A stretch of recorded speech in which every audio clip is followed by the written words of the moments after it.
মৃত সুদেবের ব্যাংক অ্যাকাউন্টে টাকা গেল কিভাবে? অনুভবের এক সন্দেহেই ফাঁস হয়ে গেল বনলতার ভয়ঙ্কর ষড়যন্ত্র।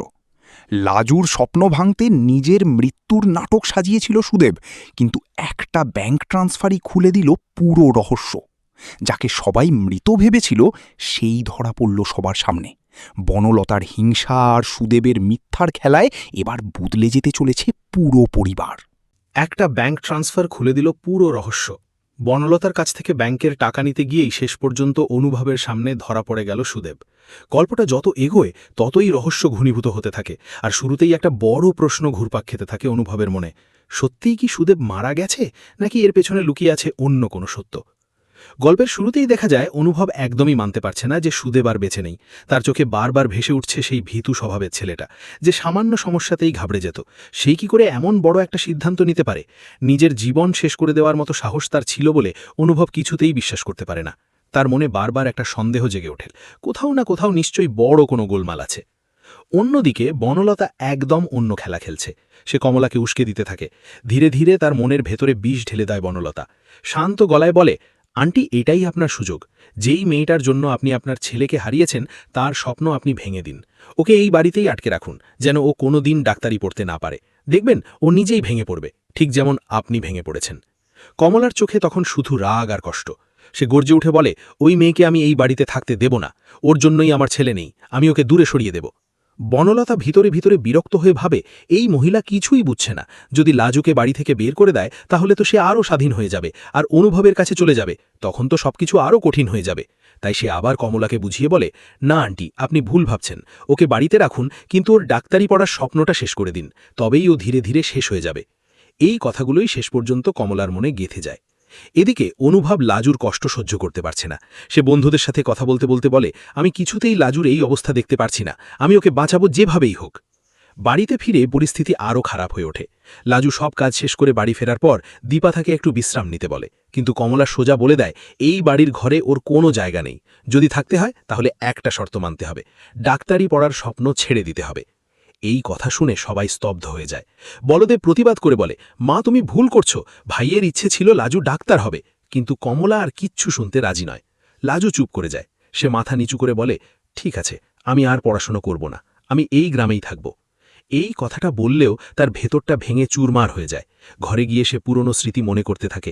সুদেবের সাথে কাটানো ছোট ছোট মুহূর্তগুলো তার চোখ ভিজে ওঠে, কিন্তু সে কান্না চেপে রাখে। অন্যদিকে অনুভব থেমে থাকেনি।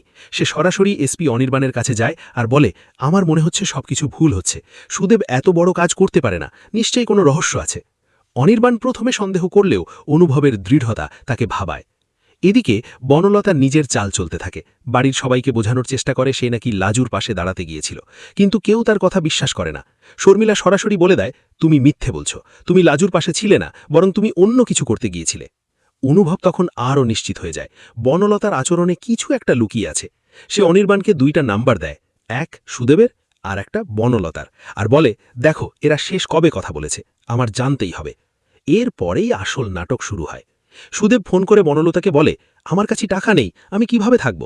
বনলতা একটু চিন্তা করে বলে, তুমি তোমার ব্যাংক অ্যাকাউন্ট নাম্বার দাও, আমি পাঠিয়ে দিচ্ছি। তুমি যেখানেই থাকো কোনোভাবে তুলে নাও। এই একটাই ভুল করে বসে বনলতা। এই কথোপকথনই অনুভবের হাতে বড় প্রমাণ হয়ে যায়। অনুভব তখন অনুকে বলে, লাজুকে ফোন কর আর জিজ্ঞেস কর সুদেবের কোনো ব্যাংক অ্যাকাউন্ট আছে কিনা। লাজু জানায়, হ্যাঁ আছে। এরপর ব্যাংকের লেনদেন ট্র্যাক করা হয়, আর দেখা যায় সত্যি সেই অ্যাকাউন্টে টাকা যাচ্ছে, আর কেউ একজন সেটা তুলছে। সব কিছু পরিষ্কার হয়ে যায়।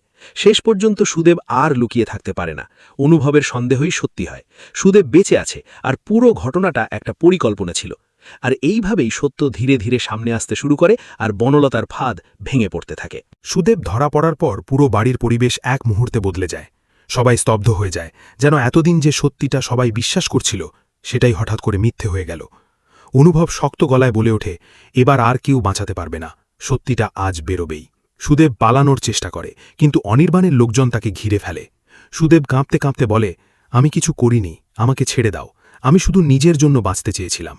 অনুভব রাগে ফেটে পড়ে বলে, নিজের জন্য বাঁচতে চেয়েছিলে না অন্যের জীবন নষ্ট করতে চেয়েছিলে? তুমি জানো লাজু কি অবস্থার মধ্যে দিয়ে গেছে তোমার জন্য? একটা মেয়ের জীবন শেষ করে দিতে চেয়েছিলে। বনলতা দূরে দাঁড়িয়ে সবকিছু দেখছিল। তার মুখে ভয়ের ছাপ স্পষ্ট। সে বুঝতে পারে এবার তারও পালানোর পথ নেই। অনির্বাণ ঠান্ডা গলায় বলে, সবকিছু খুলে বলাই তোমার জন্য ভালো হবে, না হলে কিন্তু ব্যাপারটা আরও খারাপ হবে। সুদেব কিছুক্ষণ চুপ থাকে, তারপর ধীরে ধীরে বলতে শুরু করে, হ্যাঁ, আমি মরে যাইনি, সবটাই একটা প্ল্যান ছিল। বনলতা দিদি আমাকে বলেছিল কিছুদিন লুকিয়ে থাকতে আর সবাইকে বিশ্বাস করাতে যে আমি নেই, তবেই লাজুকে আটকে রাখা যাবে, তার স্বপ্ন ভেঙে যাবে। এই কথা শুনে সবাই অবাক হয়ে যায়। কমলা চিৎকার করে ওঠে, বনলতা, তুমি এটা কি করলে? আমি তোমার কথা শুনে নিজের বৌমার জীবনটাই নষ্ট করে দিলাম। বনলতা এবার নিজেকে সামলাতে না পেরে বলে ওঠে, হ্যাঁ করেছি, কারণ আমি দেখতে পারতাম না লাজু সব কিছু পেয়ে যাচ্ছে আর আমি কিছুই পাচ্ছি না। আমি চেয়েছিলাম ওর সব কিছু শেষ হয়ে যাক। অনুভব রাগে কাঁপতে থাকে। সে বলে, তুমি শুধু একজন খারাপ মানুষ না, তুমি একজন অপরাধী। তুমি জানো তোমার জন্য একটা নির্দোষ মেয়ে কতটা কষ্ট পেয়েছে? লাজু তখন পর্যন্ত চুপ করেছিল, তার চোখ দিয়ে শুধু জল গড়িয়ে পড়ছিল। সে ধীরে ধীরে এগিয়ে এসে বলে, কেন করলেন আপনি আমার সাথে? আমি তো কখনো আপনার ক্ষতি চাইনি, আমি শুধু নিজের স্বপ্নটা পূরণ করতে চেয়েছিলাম। বনলতা কিছু বলতে পারে না, তার মাথা নিচু হয়ে যায়। অনির্বাণ সঙ্গে সঙ্গে বনলতা আর সুদেবকে গ্রেপ্তার করার নির্দেশ দেয়। পুলিশ তাদের নিয়ে চলে যায় আর পুরো বাড়ি নিস্তব্ধ হয়ে যায়। কমলা ধীরে ধীরে লাজুর সামনে এসে দাঁড়ায়, তার চোখে অনুশোচনা। সে কাঁপা গলায় বলে, আমি ভুল করেছি, আমি তোমাকে বুঝতে পারিনি। আমি আমার ছেলের মৃত্যুর জন্য তোমাকেই দোষ দিয়েছি, অথচ আসল দোষীদের চিনতেই পারিনি। লাজু চুপ করে থাকে, তার চোখে এখনও কষ্ট স্পষ্ট, কিন্তু সে কিছু বলে না। অনুভব এগিয়ে এসে বলে, এখনও সময় আছে সব ঠিক করার, লাজুর স্বপ্নটা ভেঙে যেতে দিও না। কমলা চোখ মুছে বলে, না, এবার আমি আর ভুল করব না। লাজু, তুমি তোমার পড়াশুনো চালিয়ে যাও, তুমি ডাক্তার হবে, এটাই হবে আমার ছেলের প্রতি সত্যিকারের শ্রদ্ধা। এই কথা শুনে লাজুর চোখে আবার জল আসে, কিন্তু এবার সেই জলে একটু আশার আলোও মিশে থাকে। এরপর কয়েকদিন কেটে যায়, বাড়ির পরিবেশ ধীরে ধীরে স্বাভাবিক হতে শুরু করে, কিন্তু লাজুর ভিতরের কষ্ট পুরোপুরি কাটে না। সে আবার পড়াশুনো শুরু করার চেষ্টা করে, কিন্তু মাঝে মধ্যে সবকিছু মনে পড়ে যায়। অনুভব সবসময় তার পাশে থাকে, তাকে সাহস দেয়, বলে, তুমি পারবে, তুমি নিজের জন্য লড়াই করছো, আর আমি সব সময় তোমার পাশে আছি। একদিন লাজু বই নিয়ে বসেছিল, হঠাৎ সে অনুভবকে বলে, আমি ভয় পাচ্ছি, যদি আমি আবার সব হারিয়ে ফেলি। অনুভব হেসে বলে, এবার কেউ তোমার কিছু নিতে পারবে না, কারণ এবার তুমি একা নও। লাজু ধীরে ধীরে আত্মবিশ্বাস ফিরে পেতে শুরু করে, সে আবার নিজের স্বপ্নের পথে হাঁটা শুরু করে। অন্যদিকে বনলতা আর সুদেব জেলে বসে নিজেদের ভুলের জন্য শাস্তি পেতে থাকে। বনলতা ভাবতে থাকে, তার একটাই ভুল সব কিছু শেষ করে দিল, তার হিংসা তাকে অন্ধ করে দিয়েছিল। গল্প এখানেই শেষ হয় না, বরং এখান থেকেই নতুন শুরুর ইঙ্গিত পাওয়া যায়। লাজুর জীবনে নতুন লড়াই শুরু হয়, নিজের স্বপ্ন পূরণের লড়াই, আর অনুভব থাকে তার শক্তি হয়ে।